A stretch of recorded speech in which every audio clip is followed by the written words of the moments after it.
সকলকে Shubhankar study IQ Shubhankar educational চ্যানেলে স্বাগত। আজকে আমরা আলোচনা করব আপার প্রাইমারি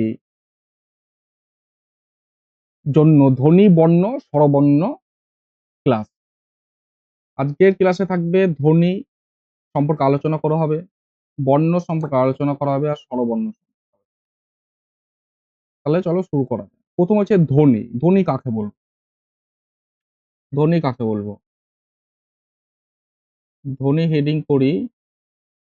ধ্বনি হচ্ছে বাকযন্ত্রের সাহায্যে উচ্চারিত, বাকযন্ত্রের সাহায্যে উচ্চারিত অর্থবোধক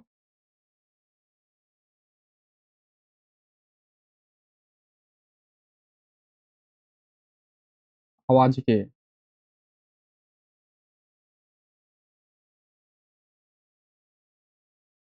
ধ্বনি বলে।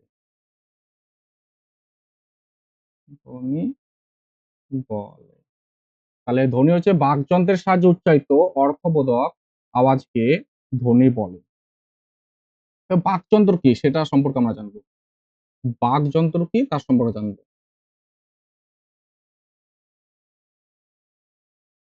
তাহলে বাকযন্ত্র বলতে কি বোঝায়? বাকযন্ত্র হচ্ছে আমাদের কণ্ঠ, তারপর হচ্ছে দন্ত মানে দাঁত, জিহ্বা, তালু, ওষ্ঠ, নাসিকা।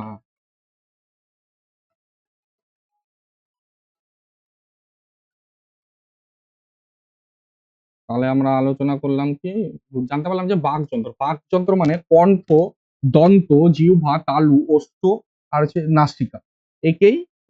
একে বোঝায়, নাসিকাকেই বোঝায়।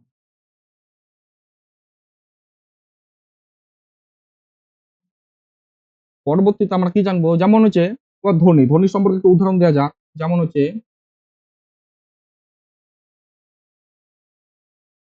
যেমন হচ্ছে মাতা। মাতাকে যদি আমি ভাঙি কি পাবো? ম প্লাস আ প্লাস ত প্লাস হচ্ছে আ। তাহলে মাতা, ম একটা ধ্বনি, আ একটা ধ্বনি, ত একটা ধ্বনি, আবার আ একটা ধ্বনি, এরকম। তারপর যদি বলি আমাদের,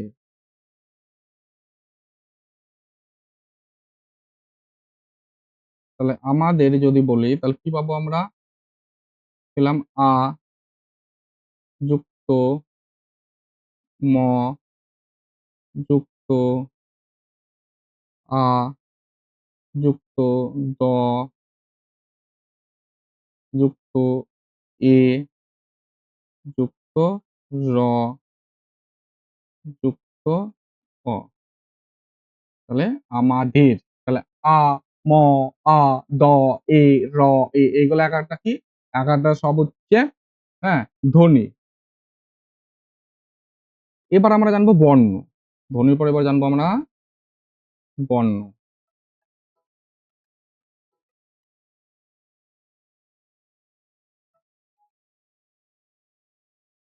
এবার জানবো বর্ণ।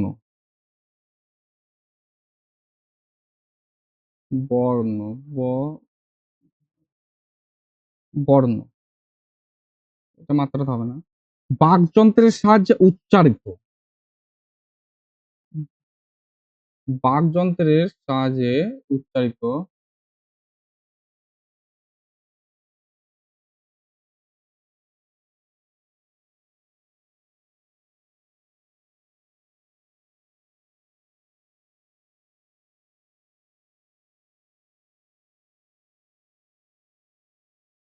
বাকযন্ত্রের সাহায্যে উচ্চারিত শ্রুতিগার্য।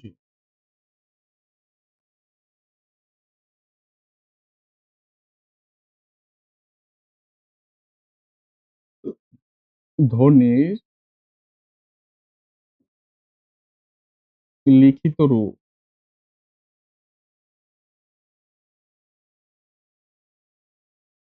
রূপকে বলে বর্ণ বা মূর্ধন্য রে।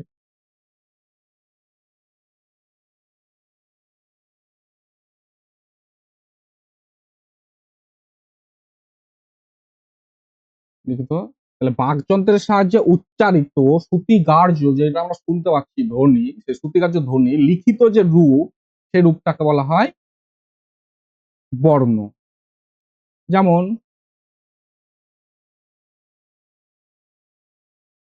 অ, আ, লিখিত রূপ এগুলা। ক, খ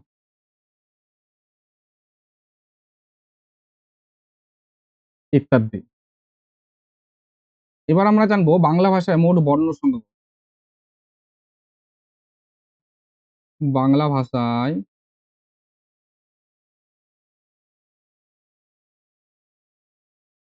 মোট বর্ণের সংখ্যা 52।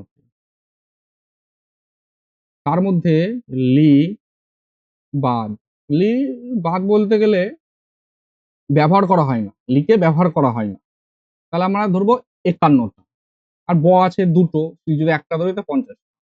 তাহলে কোনো কোনো বইয়ে লেখা থাকবে 51টা, কোনো কোনো বই আবার 50টা দেওয়া থাকে। কিন্তু আমাদেরকে শুদ্ধ ভাষায় জানতে হবে যে বাংলা ভাষা এই যে বর্ণ, সে বর্ণের সংখ্যা হচ্ছে 52। তার মধ্যে লি কারটা বাদ যায়, লি যেটা সেটা বাদ যায়। এবার বাংলা বর্ণমালাকে কয় ভাগে ভাগ করা যায়? ভাগ কয় ভাগ করা যায়? তাহলে বর্ণের ভাগ,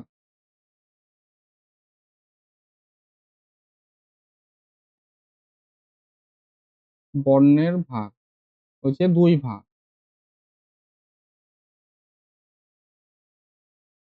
2 ভাগে ভাগ করা যায়। কি কি?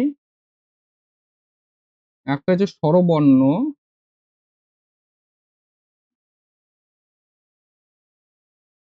আর 2 নম্বর হচ্ছে ব্যঞ্জন বর্ণ।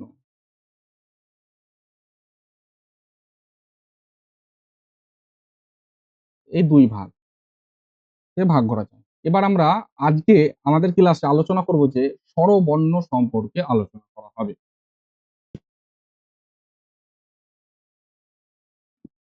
স্বরবর্ণ সম্পর্কে আলোচনা করা হবে। স্বরবর্ণ, হেডিংটা লিখি, স্বরবর্ণ সম্পর্কে আলোচনা করা হবে। তাহলে স্বরবর্ণ কাকে বলে? স্বরবর্ণ কাকে বলে? সংজ্ঞা: যে বর্ণ অন্য বর্ণের সাহায্য ছাড়াই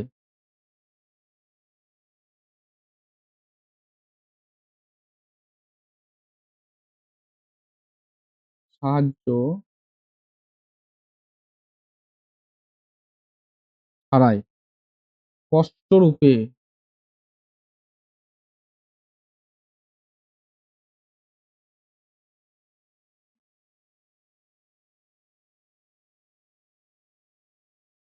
স্পষ্টরূপে উচ্চারিত হয়।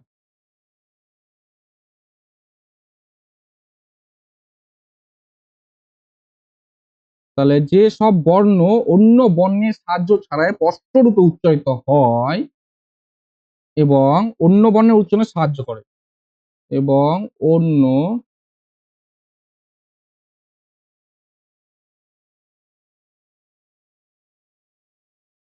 বর্ণের উচ্চারণে সাহায্য করে,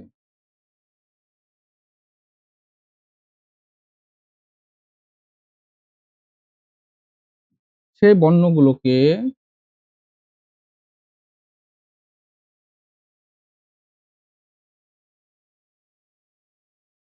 স্বরবর্ণ বলে।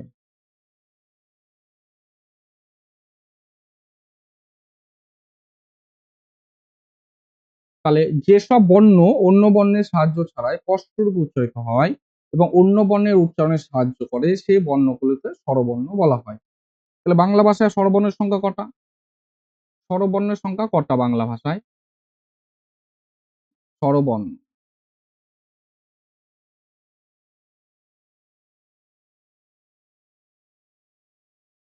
তাহলে বাংলা ভাষায় স্বরবর্ণের সংখ্যা কটা?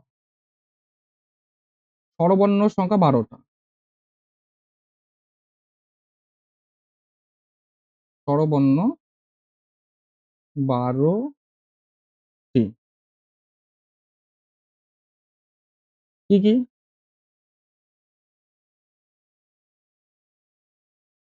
অ, আ, হ্রস্ব ই, দীর্ঘ ই, হ্রস্ব উ, দীর্ঘ ঊ, ঋ, লি, এ, ওই, ও, আর একটা হচ্ছে ও। এখানে বলে রাখি, কিন্তু লি এর প্রয়োগ বাংলায় নাই।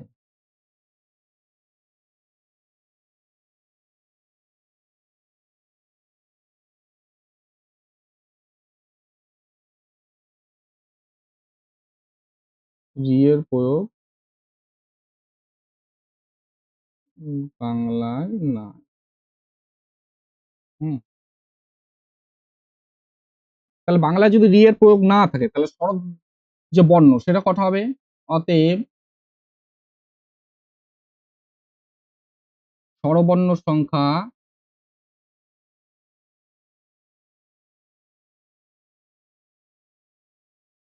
কটি হবে? 11টি। তাহলে আমরা কি বলবো? বাংলা ভাষায় যদি পরীক্ষা আসে স্বরবর্ণ কতগুলো, তাহলে পরীক্ষা আসলে আমাদেরকে লিখতে হবে স্বরবর্ণ হচ্ছে 11টি। এবার স্বরবর্ণকে আবার ভাগ করা যায় দুই ভাগে। স্বরবর্ণকে ভাগ করা যায়, ভাগ। স্বরবর্ণের ভাগ। তাহলে স্বরবর্ণকে কয় ভাগে ভাগ করা যায়? দুই ভাগে। হ্যাঁ, মানে উচ্চারণ আর সময়ের তারতম্য অনুসারে স্বরবর্ণকে দুই ভাগে ভাগ করা যায়। আমরা এটা লিখতে পারি, উচ্চারণ ও সময়ের তারতম্য অনুসারে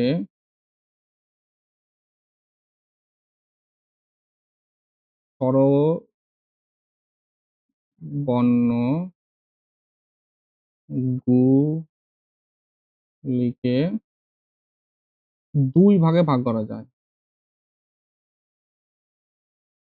দুই ভাগে ভাগ করা যায়। কি কি ভাগ করা যায়? একটাকে বলা হয় হস্যস্বর। হ দন্তে শয়ে বয়। হস্য স্বর। 2 নম্বরে কি লিখতে পারি আমরা? কি আছে? হস্যস্বর একটা, দীর্ঘ স্বর। তাহলে আমরা কি জানলাম? উচ্চারণের সময় তারতম্য অনুসারে স্বরবর্ণকে দুই ভাগে ভাগ করা যায়। একটা হচ্ছে হস্যস্বর আর একটা হচ্ছে দীর্ঘস্বর। এবার প্রত্যেকটির সংজ্ঞা আমরা জানবো। প্রত্যেকটির সংজ্ঞা জানবো আমরা। প্রথমে কি জানবো? প্রথমে জানবো যে হস্যস্বর।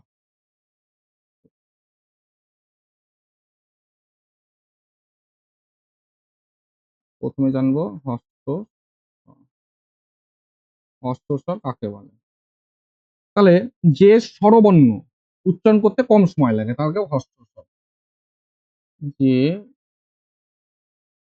স্বরবর্ণ উচ্চারণ করতে কম সময় লাগে তাকে হস্যস্বর বলা হয়। হস্রস্বর বলে। তাহলে হস্রস্বর কাকে বলে? যে স্বরবর্ণ উচ্চারণ করতে কম সময় লাগে তাকে বলা হয় হস্রস্বর। তা স্বরবর্ণ কোন কোন গুলো হস্রস্বর? যেমন কোন কোন গুলো পাবো? যেমন হচ্ছে অ,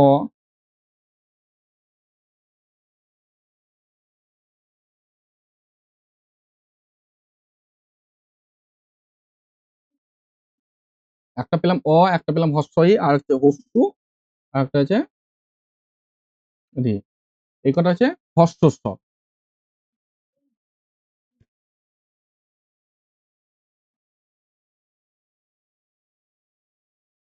এবার হবে দীর্ঘস্বর।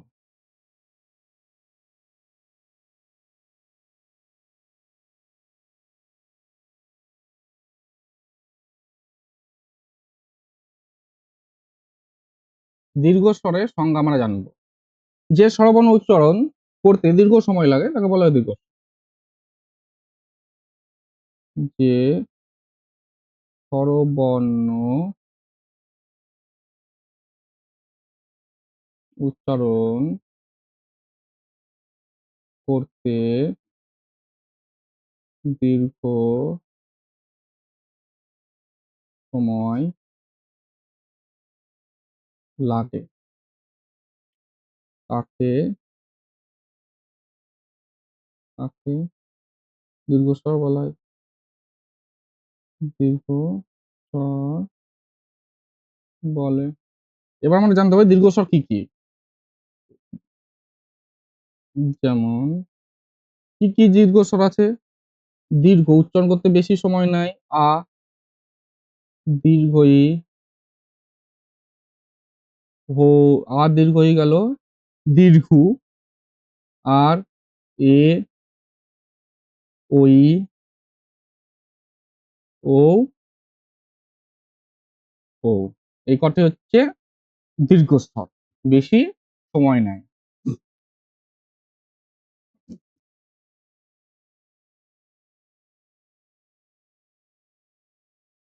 আমার এটা বলে রাখা ভালো যে সংস্কৃত মতে হস্রস্বর তার মাত্রা হচ্ছে এক। হস্রস্বরের মাত্রা এক সংস্কৃত মতে। মতে হস্রস্বর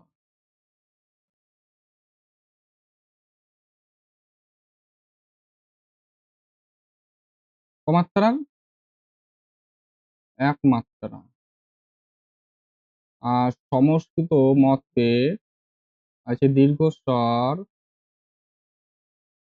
কমাত্রা দুই মাত্রা। আর বাংলায় কিন্তু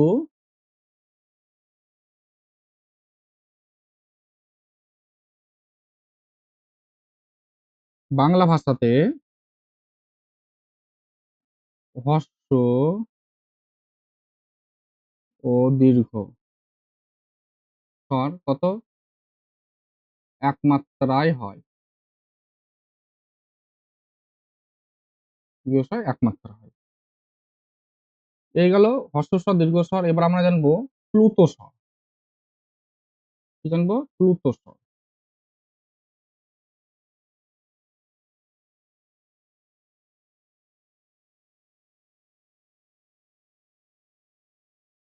প্লুত স্বর, প্লুত স্বর কোনগুলো বলা হচ্ছে?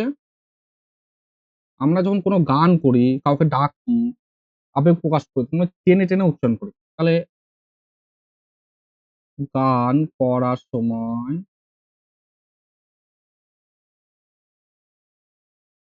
কাউকে ডাকার সময়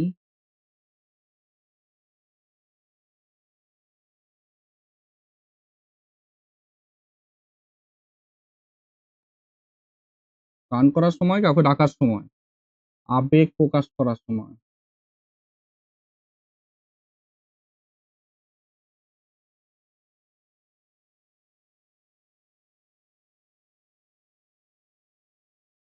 তাহলে গান করার সময়, কাউকে ডাকার সময়, আবেগ প্রকাশ করার সময় স্বরধ্বনি কি করে আমরা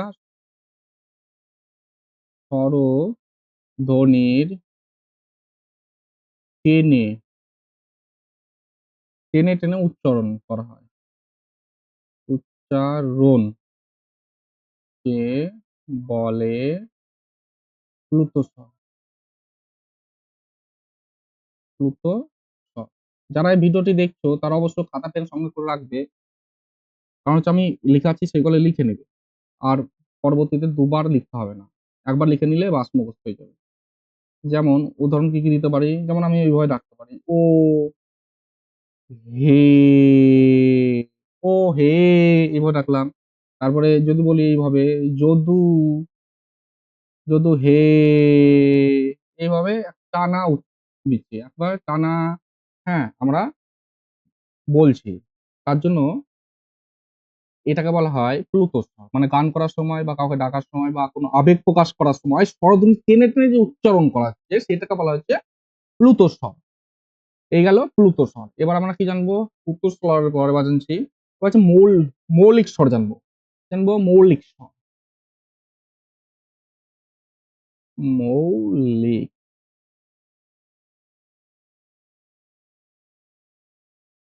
মৌলিক স্বর। তাহলে মৌলিক স্বর কাকে বলে? তাহলে যে ধ্বনিগুলোকে বিশ্লেষণ করা যায় না তাকে মৌলিক স্বরও বলা হয়। যে ধ্বনিগুলোকে বিশ্লেষণ করা যায়, স্বরধ্বনি বলি আমরা, কারণ স্বরধ্বনি আলোচনা করছে। তাহলে যে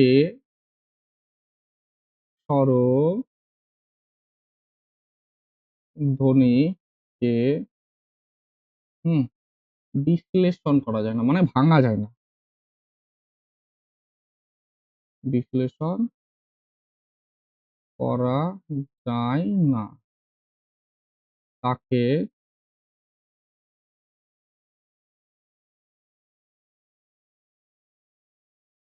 মৌলিক স্বরধ্বনি বলে। এই মৌলিক স্বরধ্বনিকে অন্য নামে ডাকা হয়। তাহলে মৌলিক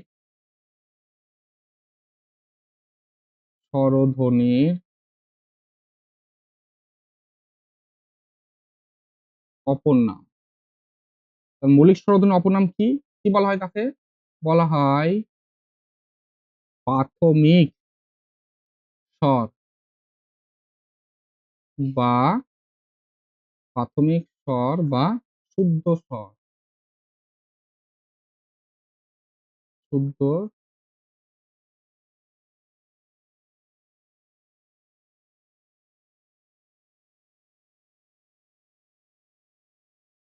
স্বরধ্বনি, প্রাথমিক স্বর বা শুদ্ধ স্বরধ্বনি। তাহলে এই মৌলিক স্বরধ্বনি কয়টা আছে? তাহলে মৌলিক স্বরধ্বনি আছে, বাংলা ভাষায় আছে ৭টা আছে। কটা আছে? ৮টি মৌলিক স্বরধ্বনি।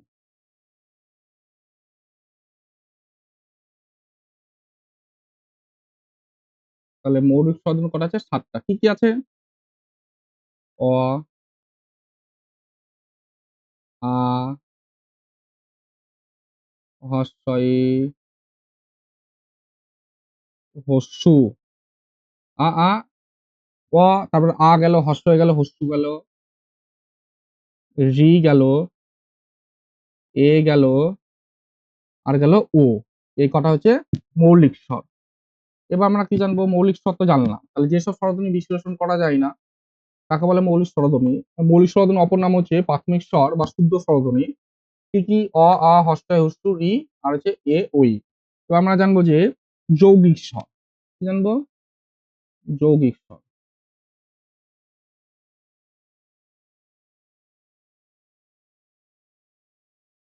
যৌগিক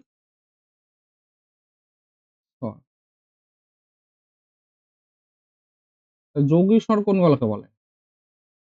যৌগিক স্বর যেসব স্বরধ্বনিগুলি মানে কয়েকটা স্বরধ্বনি যখন পাশাপাশি বসে হুম একসঙ্গে উচ্চারিত হয় তাদেরকে বলা হয় যে যৌগিক স্বর। তাহলে আমরা কি লিখবো?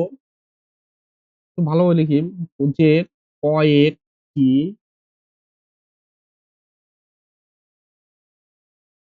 স্বরধ্বনি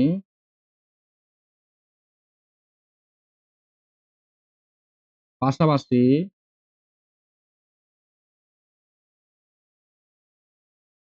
পাশাপাশি থাকিবার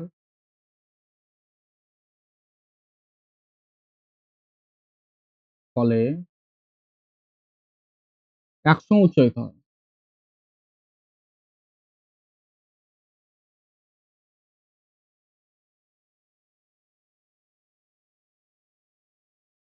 তাহলে যে কয়েকটি স্বরধ্বনি পাশাপাশি থাকবার ফলে একসঙ্গে উচ্চারিত হয় তাদের বলা হয় যৌগিক স্বর। তাদের যৌগিক স্বর বলে। তাদের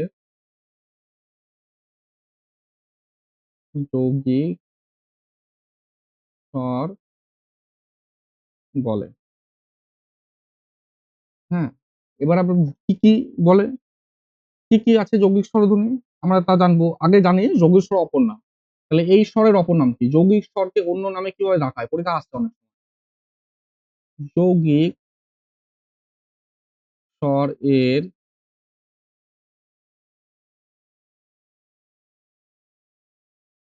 অপর নাম কি নাম?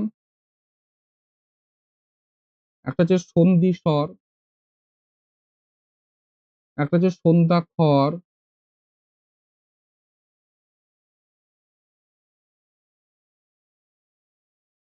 আর কি আছে দ্বিস্বর বলে ডাকা হয়, আর বলা হয় যুক্ত স্বর।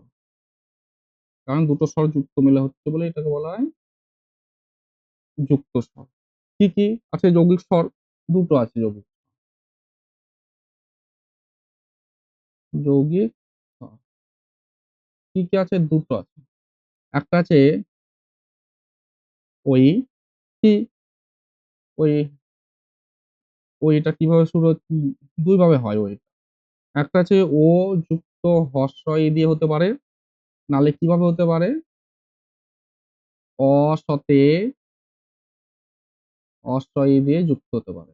এবার এসএলএসটি 2.0 তে এসেছিল, হ্যাঁ, কোনটা এসেছিল? এইটা এসেছিল ও। কোন কোন দুটো স্বর মিলে যুক্ত হয়? তাহলে ও আর হস্তু মিলে যুক্ত হচ্ছে ঔ, আর অ প্লাস হস্তু। ঠিক আছে, তাহলে হবে ওই আর হচ্ছে ও, এই দুটো হচ্ছে যৌগিক স্বর। কটা স্বর? দুটো, ওই আর হচ্ছে ও। এবার আমরা জানবো অর্ধস্বর, জানবো কি জানবো এবার? অর্ধস্বর।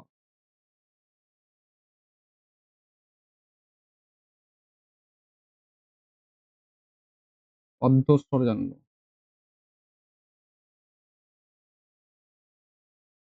যেসব স্বরধ্বনি সম্পূর্ণ উচ্চারিত হতে পারে না, সেগুলোকে অর্ধস্বর বলা হয়। তাহলে যে সব স্বরধ্বনি সম্পূর্ণ উচ্চারিত হতে পারে না, সম্পূর্ণ উচ্চারিত হতে পারে না,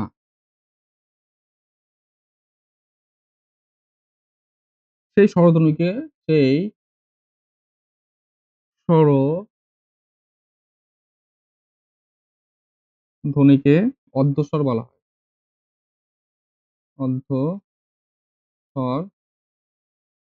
বলে। তাহলে যেসব স্বরধ্বনি সম্পূর্ণ উচ্চারিত হতে পারে সেই স্বরধ্বনিকে অর্ধস্বর বলে। কি কি আছে?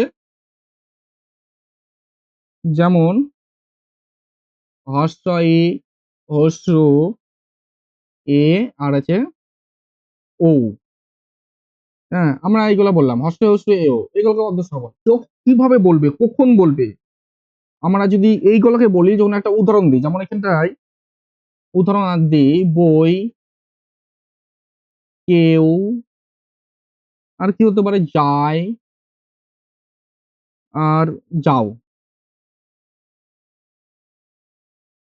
এই যে কটা বললাম আমরা, বই, কেউ, যায় আর হচ্ছে যাও, এই সব ক্ষেত্রে, তাহলে এই সব ক্ষেত্রে, এইসব ক্ষেত্রে কি করবো আমরা? এসব ক্ষেত্রে বইয়ের ব, তারপরে হচ্ছে কেউয়ের কয়েকার, জায়ের অন্তর্জা অন্তর্জয় আকার, হ্যাঁ, আর যাবে অন্তর্জ, দুটো একসঙ্গে সম্পূর্ণরূপে উচ্চারিত হচ্ছে। কি হবে? সময়ে পয়ে দন্তে নয়, সম্পূর্ণ রূপে কি হচ্ছে? উচ্চারিত হয়। উচ্চারিত হচ্ছে। তাহলে উচ্চারিত যদি হয় হলেও কোনগুলো উচ্চারণ হচ্ছে না সম্পূর্ণরূপে? হস্রই, হস্যু, এ, ও অর্ধেক উচ্চারিত হয়। কি হয়? অর্ধেক উচ্চারিত হয়। তাই এদের কি বলা হয়? তাই এদের বলা হয় অর্ধস্ব। বুঝতে পারলে? তাহলে যেসব স্বরধ্বনি সম্পূর্ণ উচ্চারিত হতে পারে না সেই স্বরধ্বনিকে অর্ধস্বর বলে। তাহলে তোমরা কি জানছো? হস্রই, হস্যু, এ, ও আমরা উদাহরণ দিলাম 4টে। তার মধ্যে কি লিখলাম? এই শব্দ তৈরি করলাম কি? বই, কয়কার, কেউ, জয়কার, অন্তুষ্ট, যায়, অন্তর্জয়াকার ও যাও। তাহলে এইসব ক্ষেত্রে ব, কয়কার, কে, অন্তর্জয়াকার, যাও সম্পূর্ণরূপে উচ্চারিত হচ্ছে। কিন্তু হস্রই, হস্যু, এ আর ও এগুলো অর্ধেক উচ্চারিত হয়। তাই এদের কি বলা হয়? এদেরকে বলা হয়েছে অর্ধস্বর। এগুলো আমরা অর্ধস্বর। এবার আমরা একটা এই স্বরধ্বনির একটা ছক করবো। কি করব? ছক করব। ছকের সাহায্যে আমরা আরো কিছু আছে, যেমন হচ্ছে কুঞ্চিত স্বর বা বর্তুল স্বর, সংবৃত্ত স্বর, বিবৃত স্বর, এগুলো আমরা জানার চেষ্টা করব। তার আগে আমরা আরেকটা জিনিস জানিয়ে দিয়ে ছকটা তো করবো, তার আগে একটা জানিয়ে দিয়ে স্বরবর্ণের উচ্চারণ স্থান অনুযায়ী, হ্যাঁ, কোনোটায় কণ্ঠবর্ণ, কোনোটায় তালব্য বর্ণ, কোনোটাকে ওষ্ঠ্যবর্ণ, কোনোটায় মূর্ধন্য বর্ণ, কোনোটায় কণ্ঠ তালব্য বর্ণ, কোনোটা কণ্ঠস্থ বর্ণ বলে। স্বরবর্ণের উচ্চারণ স্থান অনুযায়ী। ঠিক আছে? তাহলে আমরা কি বলবো? স্বরবর্ণের উচ্চারণ স্থান অনুযায়ী স্বরবর্ণের উচ্চারণ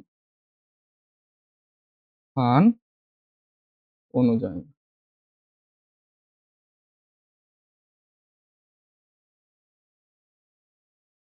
তাহলে স্বরবর্ণের উচ্চারণ স্থান অনুযায়ী কি হবে দেখি। প্রত্যেকটা স্বরবর্ণ আলাদা আলাদা আছে। একটা আমি অ আর একটা আ, এই দুটো বর্ণকে কোন বর্ণ বলা? কণ্ঠ বর্ণ বলা হয়। কি বলা হয়? কণ্ঠ বর্ণ। তারপরে হস্র ই আর দীর্ঘ ঈকে কি বলা হয়? তালব্য বর্ণ। তালব্য বর্ণ। তারপরে বলা হয় হস্যু দীর্ঘ, একে কি বলা হয়? ওষ্ঠ। ওষ্ঠ মানে ঠোঁট, ওষ্ঠ বর্ণ। আর কি আছে? রি, রি, রিকে বলা হয় মূর্ধন্য বর্ণ। মূর্ধন্য বর্ণ।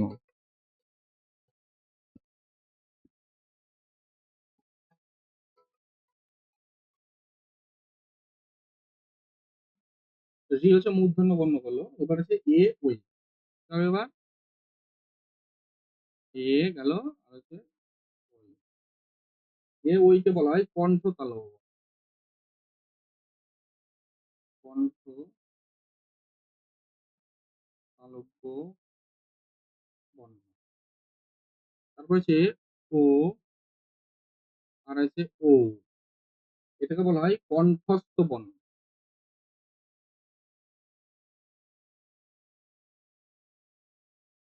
এটাকে বলা হয় কণ্ঠস্থ বর্ণ। তাহলে স্বরবর্ণর উচ্চারণ স্থান অনুযায়ী আমরা কি পেলাম? অ আর আ কণ্ঠবর্ণ, হস্র ই আর দীর্ঘ ই তালব্য বর্ণ।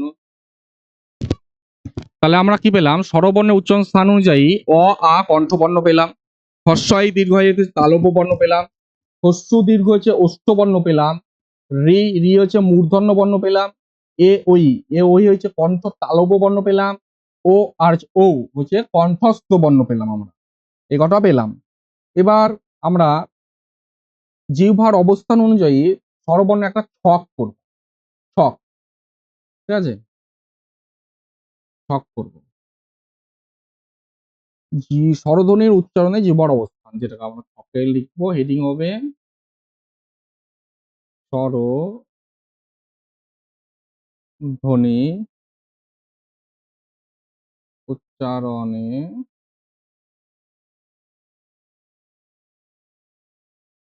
জিহ্বার অবস্থান। স্বরধ্বনি উচ্চারণে জিহ্বার পেলাম আমরা অবস্থান।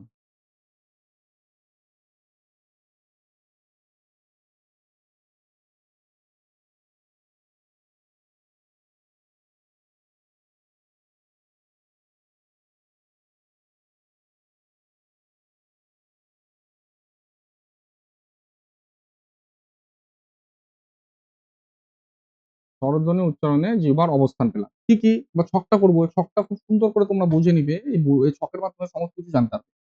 ঠিক আছে, ছকটা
খুব ল্যাগ করছে মনে হচ্ছে।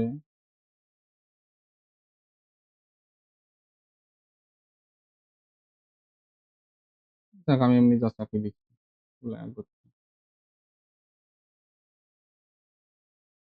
হুম,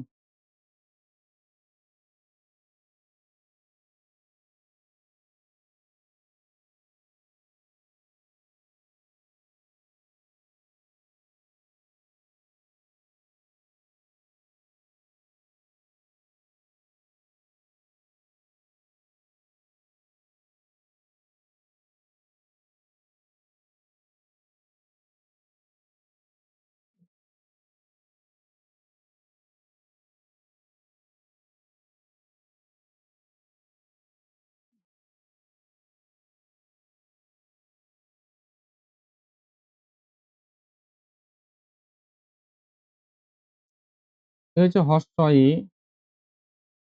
হস্যু এ ও এ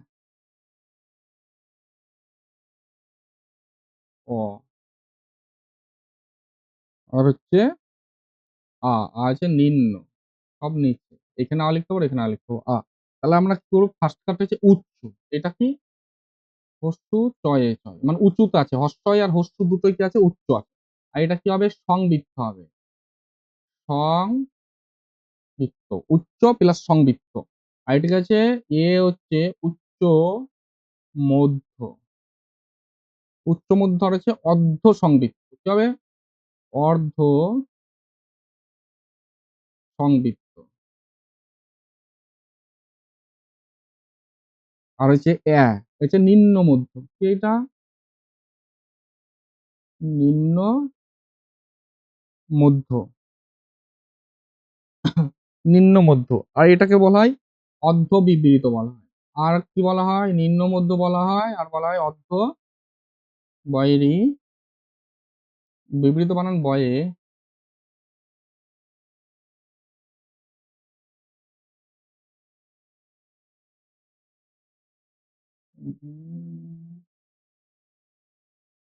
বয়ে হস্যি বয়েরি। আর নিচেরটা হচ্ছে বিবৃত, নিম্ন। এটা সব নিচে মানে এটা সব নিম্ন, আমরা এইভাবে লিখতে পারি, নিম্ন লিখতে পারি, আর কি লিখতে পারি, বিবৃত। তাহলে বুঝে যাও সবাই। তাহলে হর্ষই হস্যু এ ও এ আর হচ্ছে অ, আর সব নিচে হচ্ছে আ, এ হচ্ছে উচ্চারণ। তাহলে উচ্চতা আছে হর্ষই আর হস্য আছে, আর সংবৃত্ত। তাহলে হর্ষই হস্য কি সংবৃত্ত। আর হচ্ছে অর্ধ সংবৃত্ত যদি বলা হয় কোন স্বরধ্বনি গলাকে বলা হয় অর্ধ সংবৃত্ত, তাহলে এ আর ও, আর সেটা উচ্চ মধ্য। আর যদি বলা হয় অর্ধ বিবৃত স্বরধ্বনি এ আর অ, আর যদি বলা হয় নিম্ন প্লাস বিবৃত স্বরধ্বনি তাহলে হবে আ। এবার এই দিকেটা হচ্ছে সম্মুখ ভাগ, এই দিকেটা হচ্ছে কি ভাগ? সম্মুখ ভাগ। এই দিকেটা হচ্ছে সম্মুখ ভাগ। এই সম্মুখ ভাগটাকে কি বলে আমরা? সম্মুখ ভাগটাকে, এটা হচ্ছে সম্মুখ। তাহলে দন্তে স ময়ে ময়ে হস্তু ক সম্মুখ। সম্মুখ ভাগে আমরা কি কি পেলাম? হস্তই পেলাম, এ পেলাম, আর পেলাম কি?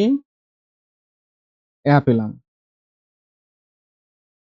হ্যাঁ, আর এটা হচ্ছে একটু সম্মুখ ভাগ তো, আর এটাকে বলা হয় প্রসারিত বা অকুঞ্চিত। কি বলা হয়? বলা হয় প্রসারিত, আর কি বলা হয়? অকুঞ্চিত।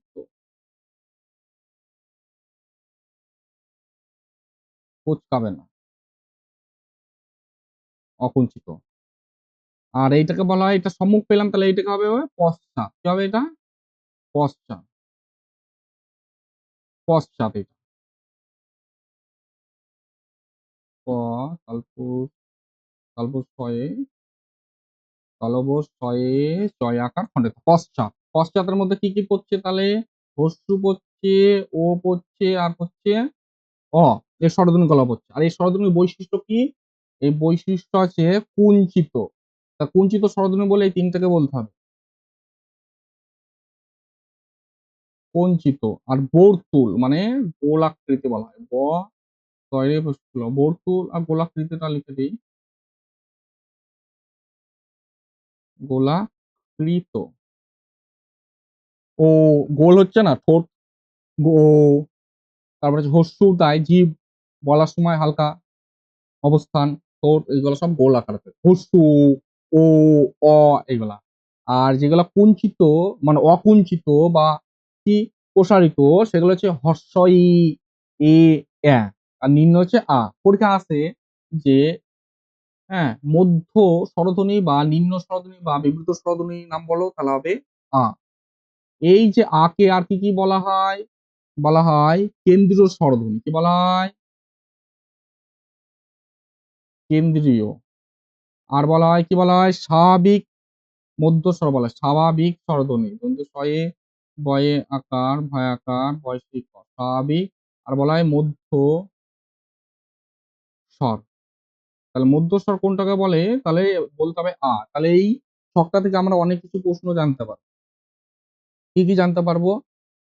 সম্মুখ স্বরধ্বনি হস্ত এ আ, পশ্চাৎ স্বরধ্বনি হস্যু ও অ, সংবৃত্ত স্বরধ্বনি হস্তই হস্যু, অর্ধ বিবৃত যদি বলা হয় এ অ, অর্ধ সংবৃত্ত বলা হলে এ ও, বিবৃত বা নিম্ন স্বরধ্বনিকে বলা হয় আ। এর একটা নাম আছে কেন্দ্রীয় স্বরধ্বনি, স্বাভাবিক স্বরধ্বনি, আছে মধ্যস্বর বলা হয় আ। পরীক্ষা যে কোনো ভাবে দিতে পারে। কেন্দ্র স্বরধ্বনি কাকে বলে? আ।